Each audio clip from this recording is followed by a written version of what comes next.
सुनना, जब माता सीता गर्भवती हुई तो भगवान राम ने माता सीता से पूछा कि सीता तुम्हें क्या चाहिए, तुम क्या चाहती हो हमसे? क्योंकि जब पत्नी गर्भवती होती है तो पति पूछता है हम बड़े खुश हैं, तुम मांग लो कुछ, क्या चाहती हो? माता सीता ने कहा हे प्रभु मैं कुछ नहीं चाहती, बस ये चाहती हूँ कि मेरे बच्चों का जन्म संतों के आश्रमों में हो ताकि संतों वाले संस्कार मेरे बच्चों के अंदर आए। मैं इस राजमहल में अपने बच्चों को जन्म देना नहीं चाहती। माता सीता ने कहा था कि मेरे बच्चों को मैं संतों के आश्रमों में जन्म देना चाहती हूँ ताकि संतों वाले संस्कार मेरे बच्चों को मिले। ये बात वाल्मीकि रामायण में लिखी है। माता सीता ने कहा कि मुझे जंगल जाना है, संतों के बीच में बच्चों को, संतों की कुटिया में बच्चों को जन्म देना है। ये बात कहाँ लिखी है? वाल्मीकि रामायण में। तो माता सीता की इच्छा है कि मैं जंगल जाऊं। क्यों जाऊं? क्योंकि मैं गर्भवती हूं और बच्चों को जन्म दूंगी तो संस्कार मिलेंगे। पहली बात समझ में आई। अब दूसरी बात, उसी समय संयोग देखिए कि अयोध्या जी सरयू जी के पार से एक महिला अयोध्या में किसी के घर झाड़ू पोंछा करने आती थी और वो महिला जब आज जाने लगी अपने घर तो बारिश होने लगी। केवट से कहा भैया पार लगाओ। केवट ने कहा पानी में नाव चलेगी नहीं, आप रात यहीं रुक जाओ। तो बेचारी वो केवट की पत्नी के साथ, उसकी पत्नी के साथ वो रात भर रही, सोई।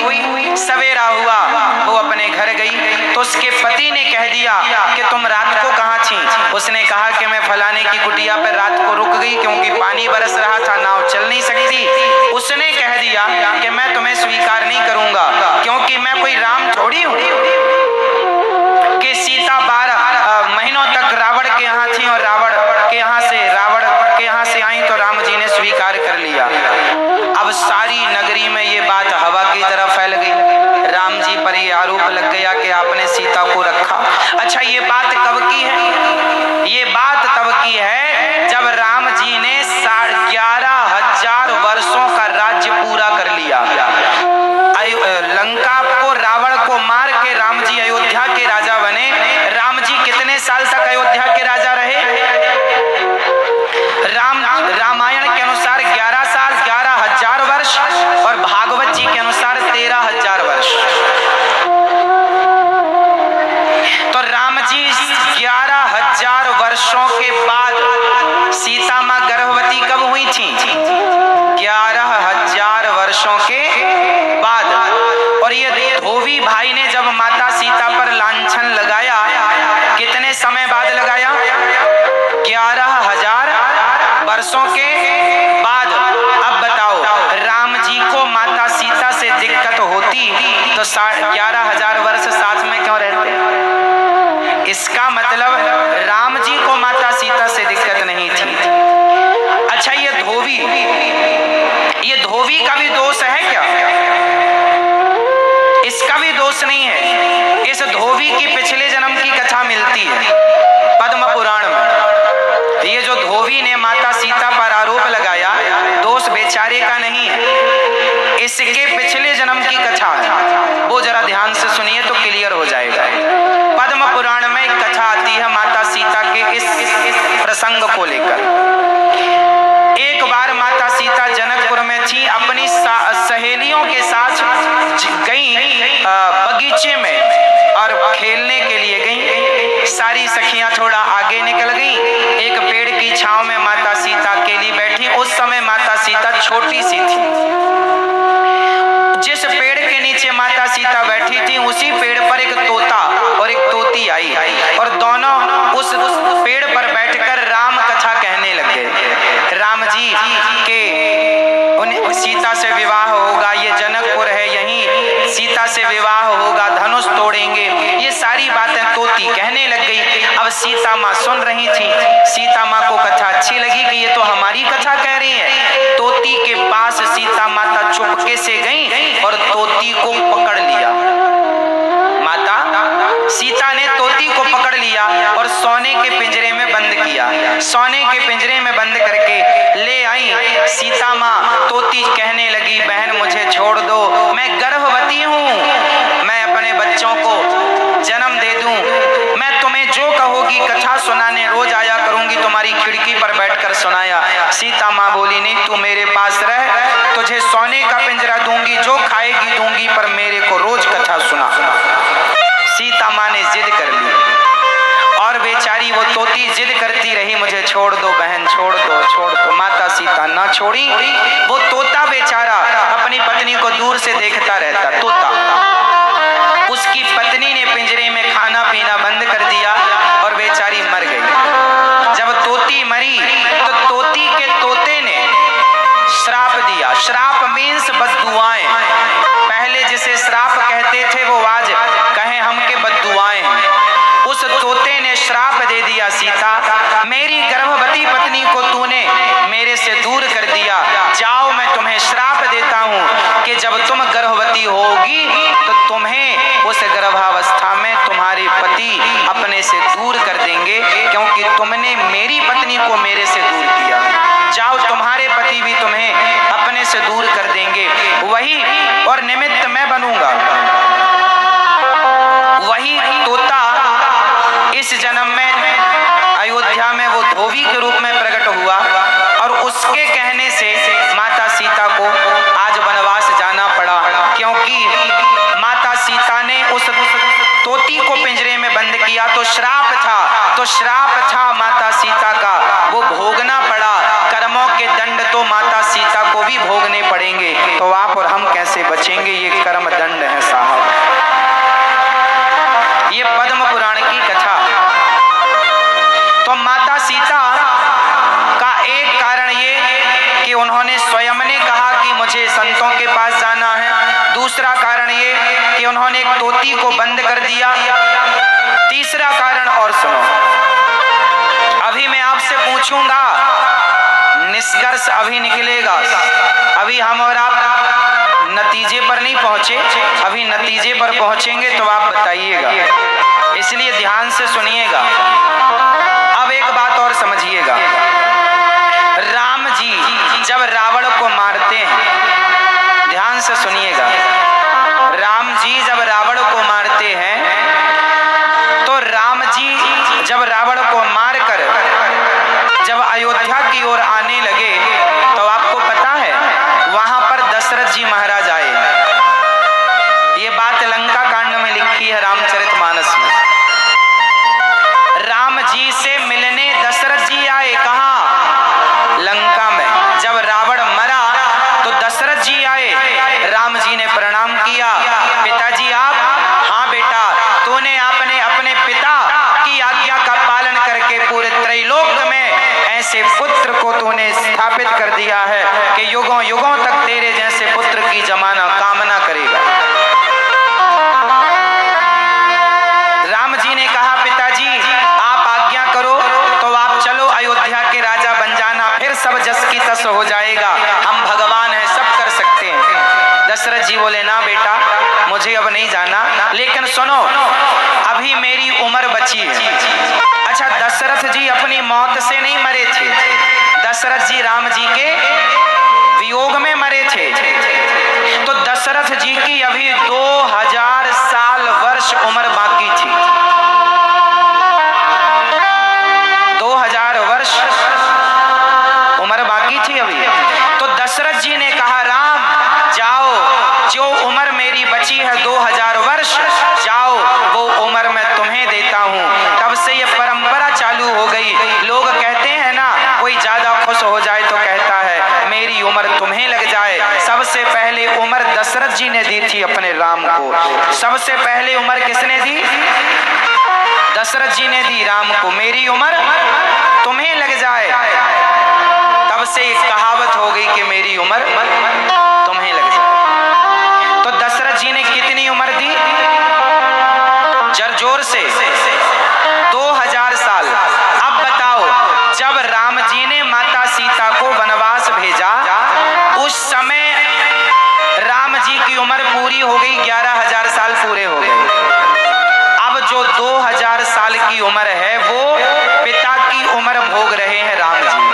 किसकी उम्र, जोर से, किसकी उम्र।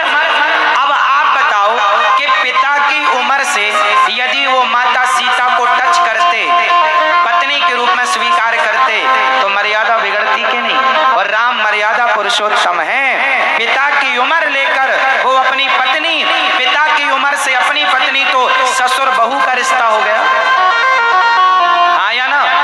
और यदि स्पर्श करते तो मर्यादा। इसलिए राम जी ने माता सीता को उनके कहने पर कि मुझे गर्भावस्था में संतों के यहाँ रहना है, उनके कहने से राम जी ने लक्ष्मण जी के हाथ से जाकर संतों की कुटिया में छुड़वा दिया। समझ में आई बात। ये पूरी सारे कारण हैं। अब बताओ इसमें कौन जिम्मेदार है। राम जी जिम्मेदार हैं। राम जी एक राजा है और राजा के सामने यदि प्रजा कह रही है कि आपकी पत्नी को हम रानी के रूप में स्वीकार नहीं करेंगे, तो राजा का धर्म है प्रजा की बात मानना। यदि नहीं मानते राम जी, तो लोग कहते लो पत्नी के लिए प्रजा की बात नहीं मानते, तो राम जी पर परिवार के पक्षपात का आरोप लग जाता। आप यदि राजा होते, राम जी की जगह होते, तो आपका निर्णय क्या होता। कभी राम जी की जगह अपने आप को बिठाकर उस स्थिति, उस सिचुएशन पर जाकर देखिएगा, गहराई से विचार करिएगा। राम जैसा आदर्श, राम जैसा चरित्र इस धरती में केवल राम का ही रहा, उनके बाद किसी का नहीं रहा।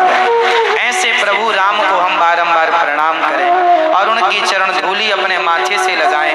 धन्य है मेरे रघुनंदन जो निर्गुण निराकार ब्रह्म परमात्मा आज सगुण साकार राम बनकर प्रकट हुए। ऐसे राम। अच्छा, राम और सीता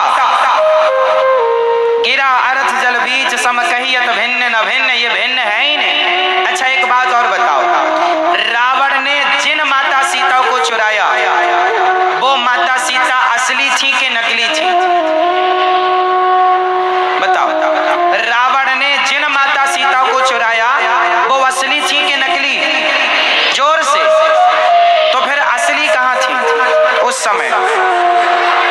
उस समय असली कहाँ थी, अग्नि में वास कर रही थी। और जो नकली सीता थी वो कौन थी। उस समय सीता का अभिनय किसने किया था, रावण ने। जिनको चुराया था वो कौन सी सीता थी। जब असली सीता आपके कहने के अनुसार अग्नि में थी, तो किसी को तो चुराया ही था, तो वो कौन थी, वो कौन थी, उनकी कथा सुन लो। वो सीता थी वेदवती। एक वेदवती नाम की जो ब्रह्मा जी की कन्या थी, नाम था वेदवती। वो सरोवर में तपस्या कर रही थी।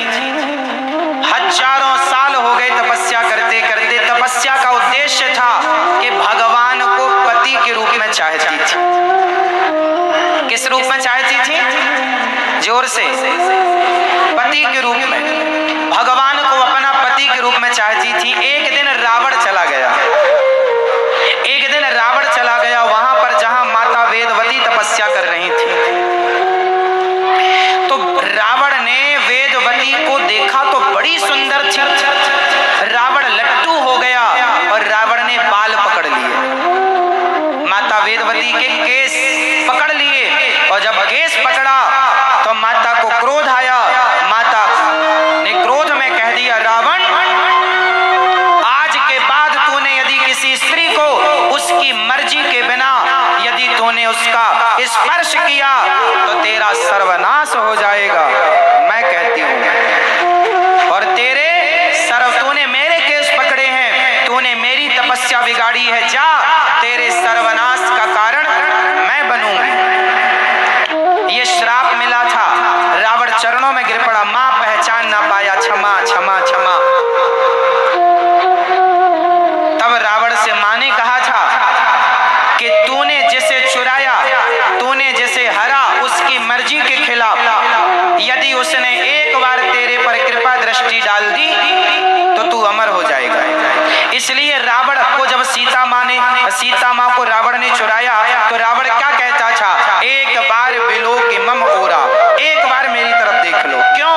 क्योंकि एक बार कृपा दृष्टि से जानकी जी देख लेती तो ये अमर हो जाता। इसलिए माता सीता ने रावण को एक बार देखा भी नहीं, कहता था एक बार बिलो के मम ओरा, एक बार तो देख लो। अब यहां तक समझ लो, आगे चलो। वही वेदवती जब राम जी की आगे की लीला हुई तो राम जी ने माता सीता को अग्नि में वास कराया। ये बात रामचरितमानस में लिखी है, अग्नि में वास कराया और वेदवती सीता को, वेदवती माता को सीता बनाकर राम जी ने बिठाया। तो वो सीता नकली थी, वेदवती क्या बनी, सीता। इसलिए नकली सीता नकली मृग में मोहित हो गई। ये सोने का मृग, पहली बार सोना इतना देखा तो मोहित हो गई। ये सोने का मृग चाहिए, रावण चुरा कर ले गया। रावण जिन्हें चुराया वो वेदवती थी। चलो यहाँ तक हुआ, अब आगे चले। जब रावण मरा और लोग कहते हैं कि राम जी ने सीता माँ की अग्नि परीक्षा ली, वो अग्नि परीक्षा नहीं थी, असली सीता जी की वापसी थी। अग्नि में थी तो असली की वापसी थी और माता सीता असली आ गई और वेदवती ने हाथ जोड़कर कहा। अब वेदवती का क्या हुआ वो भी सुनिएगा।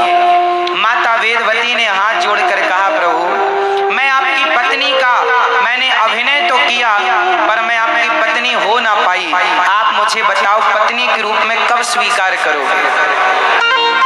माता वेदवती ने कहा कि प्रभु आप मुझे अपनी पत्नी के रूप में कब स्वीकार करोगे।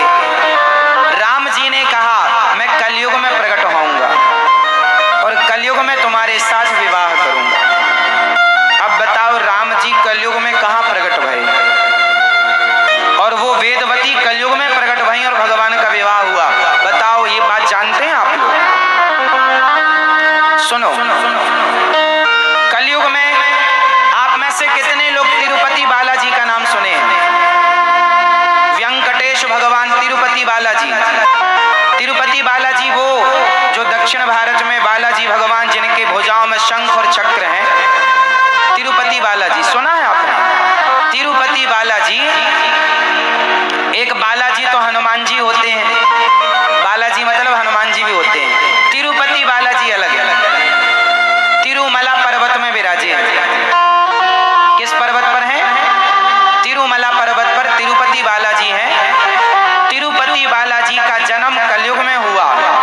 ये उस जमाने की घटना है जब भृगु जी ने भगवान के चरणों, भगवान की छाती पर पाद प्रहार किया।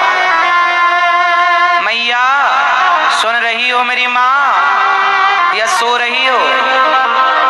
सुन रही हो या सो रही हो मेरी माँ? अच्छा ध्यान से सुनना। फिर जब एक बार भगवान की छाती पर लात किसने मारा था? मैया बताएंगे। भगवान की छाती पर लात किसने मारा था? आप बताओ। नहीं, इसलिए कहते पंचायत ना किया करो। आप बताओ बेटा, आप बताओ किसने मारा था? किसने मारा? भृगु जी ने। का भृगु को घट गयो जो भृगु मारी, का हरि को घट गयो जो भृगु मारी लात। आपने गोपाल जी को देखा होगा,